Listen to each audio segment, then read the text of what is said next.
Assalamualaikum warahmatullahi wabarakatuh.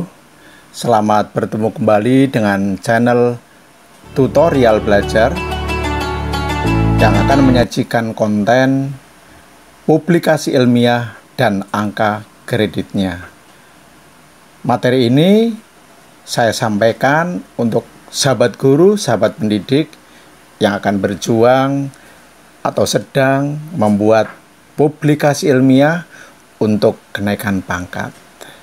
Mari kita bahas tentang publikasi ilmiah guru. Sahabat guru yang saya hormati, publikasi ilmiah artinya karya tulis ilmiah yang telah dipublikasikan kepada masyarakat. Sahabat guru bisa mempelajari dari buku 4 Pedoman Kegiatan PKB atau pengembangan keprofesian berkelanjutan dan angka kreditnya. Ada berapakah jenis publikasi ilmiah guru? Ada 11 macam, yaitu 1. Makalah presentasi ilmiah, 2. Laporan PTK atau penelitian tindakan kelas, 3. Makalah tinjauan ilmiah, 4. Makalah best practice, 5. Tulisan ilmiah populer, 6. Buku pelajaran, 7 modul, 8 diktat, 9 buku pendidikan, 10 karya terjemahan, 11 buku pedoman guru. Kita bahas yang pertama adalah makalah presentasi ilmiah. Makalah presentasi ilmiah merupakan makalah berisi penyampaian gagasan ilmiah yang disampaikan pada forum seminar atau diskusi ilmiah. Jadi sahabat guru yang akan membuat makalah presentasi ilmiah harus terkait dengan mata pelajaran yang sahabat guru ajarkan kepada peserta didik. Nah, makalah ini disampaikan dalam forum ilmiah. Nantinya akan mendapatkan angka kredit 0,2. Yang kedua, yaitu laporan PTK atau laporan penelitian tindakan kelas. Laporan PTK adalah laporan yang didasarkan pada hasil penelitian yang dilakukan guru pada bidang pendidikan sesuai dengan tugas pokoknya dalam pembelajaran di kelasnya. Ingat sahabat guru, ketika akan membuat laporan PTK, sahabat guru harus membahas kompetensi dasar yang diajarkan di kelas yang menjadi tugasnya. Jadi permasalahan pembelajaran yang dihadapi peserta didik pada pembelajaran suatu kompetensi dasar, nah masalah inilah yang dikupas. Lalu dibuat sebuah penelitian tindakan kelas dan nantinya bisa dibuat menjadi laporan PTK yang akan mendapatkan angka kredit sebesar 4 poin.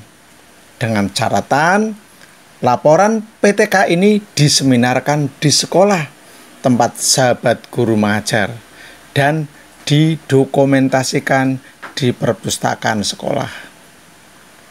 Dihadiri minimal 15 guru dari minimal 3 satuan pendidikan. Yang ketiga adalah makalah tinjauan ilmiah. Makalah tinjauan ilmiah adalah karya tulis guru yang berisi ide atau gagasan penulis dalam upaya mengatasi berbagai masalah pendidikan formal dan pembelajaran yang ada di dalam satuan pendidikannya. Ingat sahabat guru, ketika membuat makalah tinjauan ilmiah harus membahas tentang pembelajaran di kelas yang menjadi tanggung jawab kita, tempat kita mengajar. Dan terkait dengan mata pelajaran yang menjadi tugas kita sehari-hari. Nah, makalah ini akan mendapatkan angka kredit 2 poin apabila memenuhi syarat. Yang keempat adalah makalah best practice. Best practice artinya karya tulis guru yang berisi pengalaman terbaik dalam proses pembelajaran.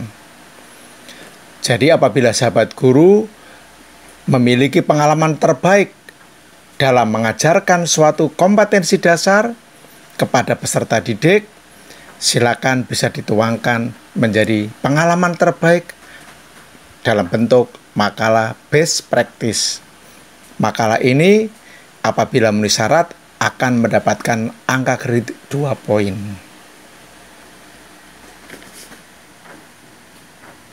Yang kelima adalah tulisan ilmiah populer atau lebih dikenal dengan artikel.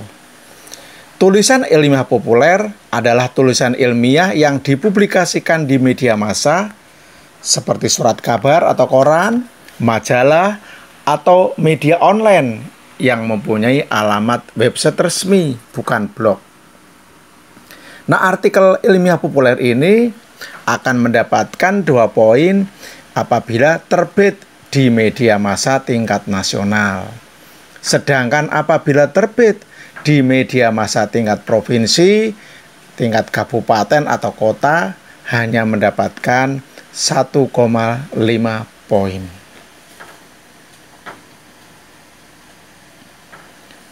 Yang keenam adalah publikasi ilmiah dalam bentuk buku teks pelajaran. Silakan Bapak Ibu yang akan mencoba membuat buku teks pelajaran, sekali lagi terkait dengan tugas mata pelajaran yang diampunya.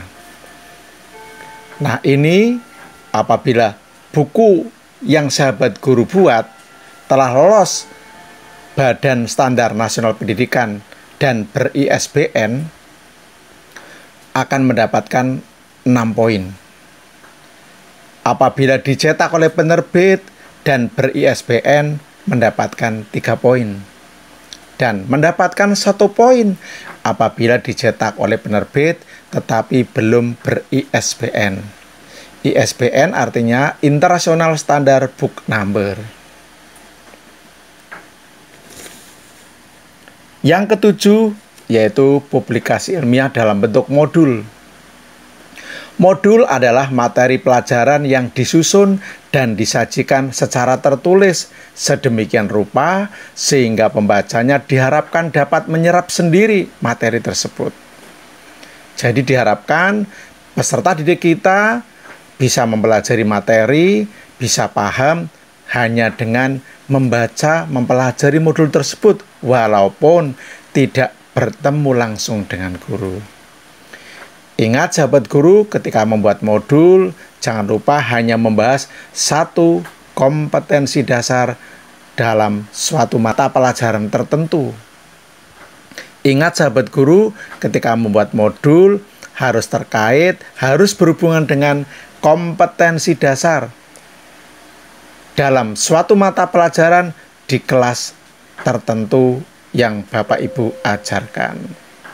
Nah, modul ini memiliki angka kredit 1,5 apabila digunakan di tingkat provinsi, tetapi bila digunakan di tingkat kabupaten atau kota hanya mendapatkan 1 poin, dan apabila digunakan di tingkat sekolah saja hanya mendapatkan 0,5 poin. Yang kedelapan adalah publikasi ilmiah dalam bentuk diktat. Diktat adalah catatan tertulis suatu mata pelajaran bidang studi yang dipersiapkan guru untuk mempermudah atau memperkaya materi mata pelajaran bidang studi yang disampaikan guru dalam proses kegiatan belajar mengajar. Untuk diktat ini, sahabat guru bisa membuat catatan materi selama 1 semester.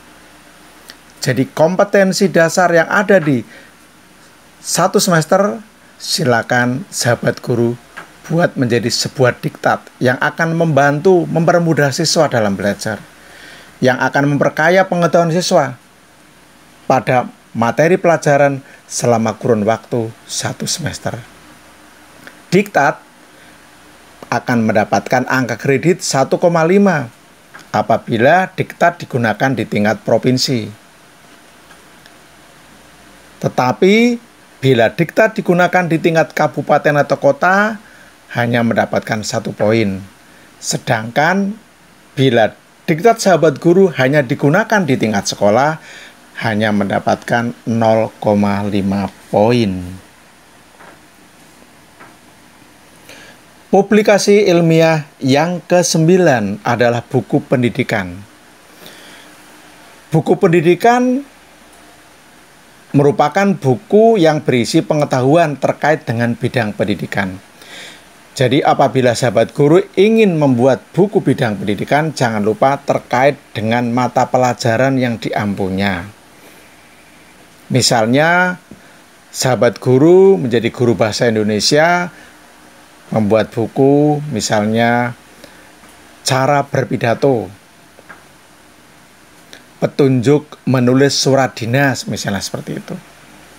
Nah, buku bidang pendidikan ini akan mendapatkan angka kredit 3 poin bila dicetak oleh penerbit dan ber-ISBN. Sedangkan apabila dicetak oleh penerbit tetapi belum ber-ISBN, angka kredit yang didapatkan hanyalah 1 poin. Yang ke-10, publikasi ilmiah guru adalah karya terjemahan. Jadi ada karya terjemahan dari bahasa asing atau dari bahasa daerah. Bapak Ibu guru, sahabat guru terjemahkan ke dalam bahasa Indonesia, atau sebaliknya. Bapak Ibu guru, sahabat guru menerjemahkan buku berbahasa Indonesia ke dalam bahasa asing atau bahasa daerah, itu disebut karya terjemahan. Tetapi diingat bahwa yang dibahas adalah yang terkait, yang dapat membantu proses pembelajaran dan sesuai dengan mata pelajaran yang sahabat guru ampuh. Karya terjemahan ini akan mendapatkan angka kredit 1 poin. Terakhir adalah publikasi ilmiah berbentuk buku pedoman guru. Ini jenis yang ke-11. Buku pedoman guru adalah buku tulisan guru yang berisi rencana kerja tahunan guru. Jadi sahabat guru membuat suatu rencana untuk kurun waktu 1 tahun dari Januari sampai Desember tentang rencana kegiatan selama 1 tahun yang terkait dengan tugas sebagai guru untuk membantu peserta didik dalam pembelajaran dan juga terkait dengan tugas profesi guru.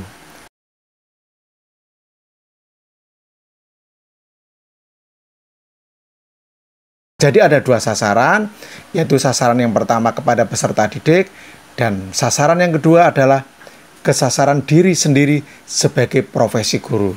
Nah, silakan dibuat rencana kerjanya dalam kurun waktu 1 tahun, itulah yang disebut dengan buku pedoman guru. Buku pedoman guru ini akan mendapatkan angka kredit 1,5.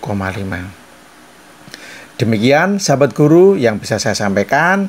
Jangan lupa ikuti konten berikutnya yang akan saya bahas satu persatu dari jenis-jenis publikasi ilmiah ini. Silakan di-share ke teman-teman sahabat guru. Jangan lupa mohon like dan subscribe untuk perkembangan channel ini. Terima kasih yang telah memberi perhatian kepada channel ini. Terima kasih kepada rekan sahabat guru yang telah subscribe. Demikian, semoga membawa manfaat. Terima kasih. Wassalamualaikum warahmatullahi wabarakatuh.